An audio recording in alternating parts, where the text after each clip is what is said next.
Markets Now is brought to you by Durastack Trait Technology, the latest innovation from Syngenta. Available for the 2027 season, Durastack Technology features 3 powerful modes of action to outsmart, outmaneuver, and outmatch corn rootworms every move.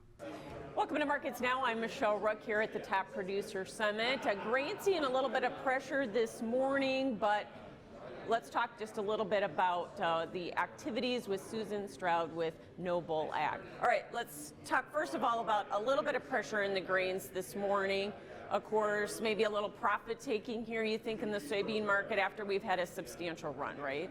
Yeah, it's been a crazy week. It's been 1 week ago today that Trump made the Truth Social post about the conversation with Chinese President Xi and the consideration of an additional 8 million metric tons of soybean purchases.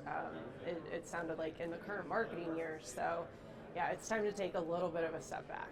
So talk about the 8 million metric tons that we are possibly going to see. Do you think it's going to happen? Because right now, economically, there's not a real reason for China to be buying our beans because Brazil's quite a bit cheaper, aren't they?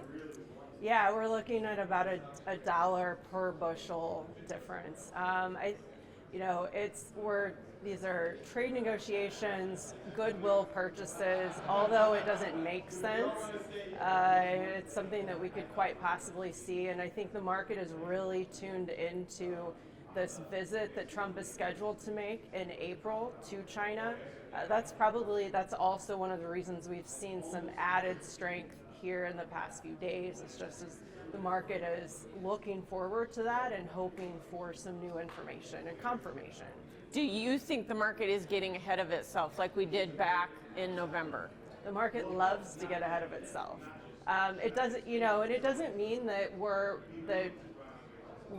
these price levels are not warranted, because when you consider if we add an additional 8 million metric tons of business on top of the 12, this would take the U.S. in theory to a very like a pipeline stock type situation, and I mean that's ultimately a bullish thing for the market. I do think that we have to consider the fact that if China would come in and make an additional 8 million metric tons of purchases in this crop year, it likely, and especially because of that price differential, it shoves all of the rest of the world's business back to Brazil. Plus, those bushels that China is not buying from Brazil, it adds to Brazilian stocks. And Brazil's got this crop that, even though USDA raised it to, I believe, a 180 yesterday, I don't think that crop is getting smaller. No, perhaps not. So do you think that China will buy after they get done buying Brazilian soybeans? Because we don't have a timeline of when they're going to buy, just that it's going to be old crop. Yeah, I think the timeline has been the most challenging piece of all of this. And I think it's difficult because we've seen the administration say season, year, and there's just a tremendous amount of confusion. The market wants something tangible.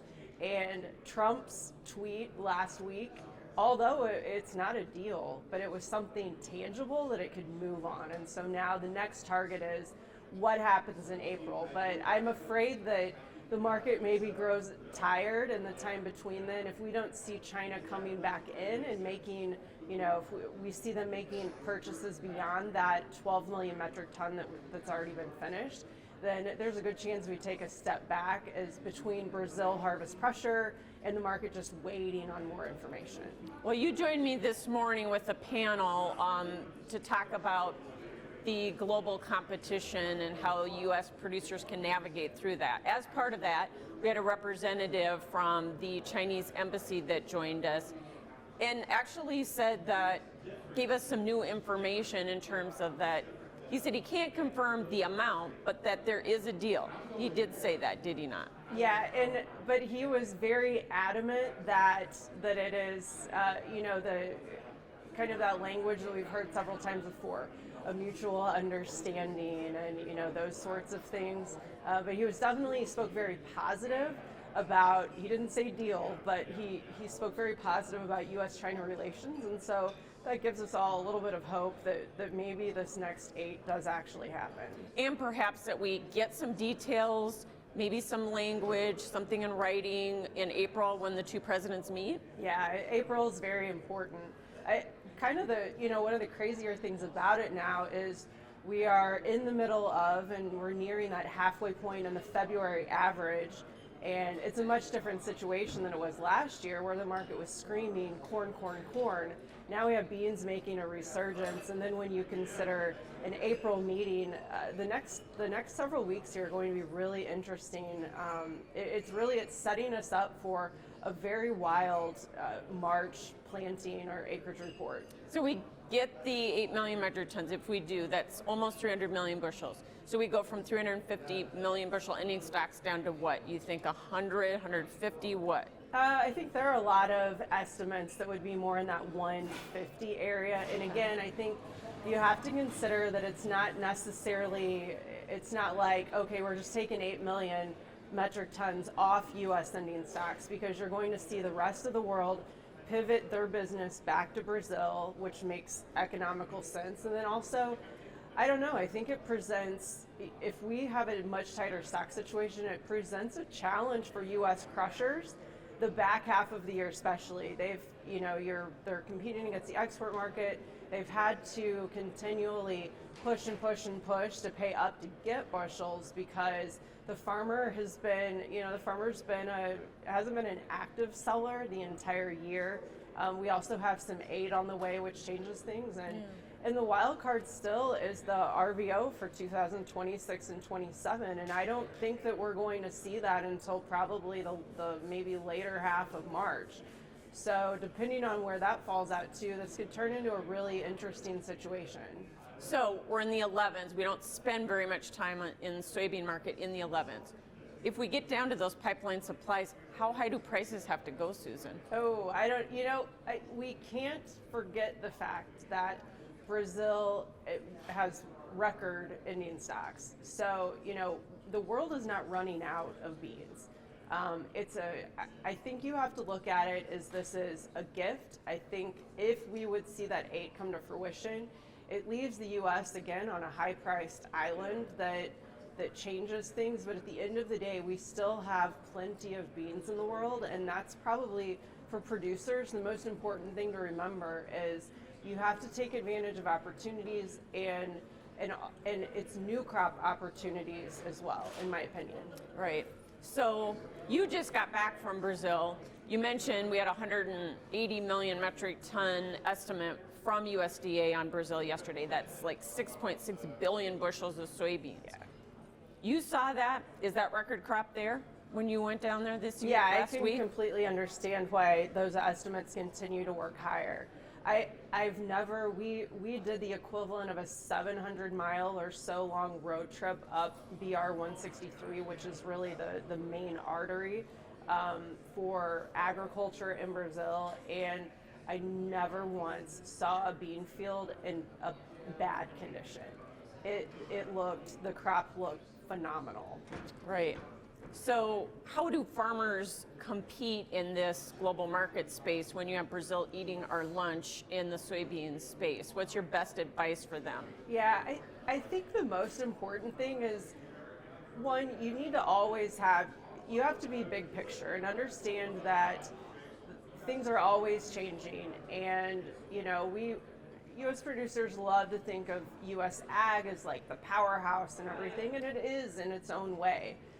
From an infrastructure perspective and kind of reliability and those things. But you also have to be very cognizant of the fact that Brazil is a beast and they're probably just going to get bigger. But that doesn't mean that for the U.S. producer we have to get down and out. We still have opportunities. So, even though Brazil is exporting 2 times the amount of soybeans as the U.S. is each year, that doesn't mean that we still don't have ample opportunities here at home. We have growing crush demand. That means we have stronger bean basis levels in a lot of areas than we've ever had before. So you have to look at it as glass half full, and also where is my opportunity? I'm not, be aware of what's happening around you in the bigger picture, but also be focused on where's profitability for me and what makes the most sense for my operation.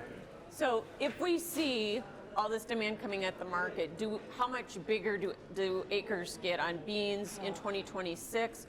And does that provide an opportunity finally for this corn market, which has been stuck? I really feel like we had a record crop. No matter how much you want to argue with USDA, we had a lot of areas with massive yields. A lot of areas that traditionally didn't plant a lot of corn or didn't have great yields. When you look at Northern Plains or Western Corn Belt. So as a producer, and then especially the fact that we've had that huge corn export pull off the P&W, because those exporters, not only they had all of these bushels of extra corn, but they didn't have a bean program. And so when you look at those things, you kind of consider them all together. I think you're going to see a lot of guys in those same areas go heavy on corn again because it treated them well last year. Doesn't mean it's maybe the best decision, but a lot of seed decisions have already been made. I spoke with someone last night that told me they had record corn seed sales for the second year, So I think those have to be considered. Now, where I do think that we see a shift into beans or a rotation more into beans, consider the Delta or the Mid-South. Some of those areas where cotton and rice they're just not profitable. Those acres, I think, had originally kind of been headed toward corn. I have a feeling we moved back more toward beans because beans they're more profitable today than they were by far even a week ago. Okay. And then you also consider it's a lower cost of production. And some of those areas, those are really, you get down into Arkansas and Mississippi, some of those places, those are the farmers that are hurting the worst in terms of, from a financial perspective. So I think you're buying bean acres down there. Other than lower acres, you'd have to have a problem with the safrinha crop in Brazil, or is there anything that can get us out of this sideways range in corn? Are we just stuck here because of this above 2 billion bushel ending stocks? Yeah, I think the problem with corn is that we already have really big demand numbers, and they bump corn exports again. Yeah. I don't think it's reasonable for them to keep ratcheting corn exports up, because we're seeing sales plateau relative to it's really inspections, because remember, especially off the P&W, we saw the corn take the place of beans, and that seasonally that's not how it generally happens. So we got front loaded. We're way front loaded on the business. We're seeing Ukraine's finally kind of getting in the groove of things, and obviously we need to pay attention to South American, Southern Hemisphere weather for corn, but I'm afraid that the production risk is actually to the upside, not the downside. But we have to keep our eye on safrinha, because we're not yet in that dry season, it's really not until we get into March where late planting becomes a bigger concern there. Oh. Pleasure to talk to you. Thanks Great so to much. talk to you too.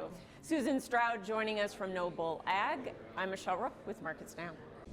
With corn rootworm costing farmers up to $1 billion a year, you need the right strategy. Introducing Durastack Trait Technology, featuring 3 powerful modes of action to strike corn rootworm at full force. Outsmart, outmaneuver, and outmatch their every move with the industry's first triple BT protein stack built for corn rootworm control.